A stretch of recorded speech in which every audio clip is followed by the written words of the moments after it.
এটা তোমার জন্য। আমার জন্য? দোয়া করো, দেখো এরকম কাপ দিয়ে আমি পুরো ঘর বাড়ি সব ভরে ফেলবো। তুই বড় হয়েছিস না, হ্যাঁ। সারাদিন বাইরে বাইরে ঘুরে বেড়াস, আমি কত কষ্ট করে সেলাই করে সংসার চালাই, তোর বুদ্ধি নাই, তোর বাবা বেঁচে নাই।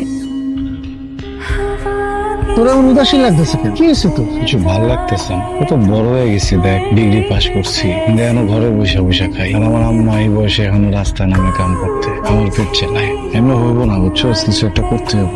তো কি করবি এখন, ভাবছস কিছু? আমি ব্যবসা করবো। আরে বেটা, করবি আমার ব্যবসা? তুই তো নিজে আম খাস না। নাও এখানে একটা সই করে দাও, আজ থেকে আম বাগান তোমার। ভালো করে যত্ন আত্মি করে আম বাগানে, ঠিক আছে? তাইলে ভালো ফলন পাবা কিন্তু।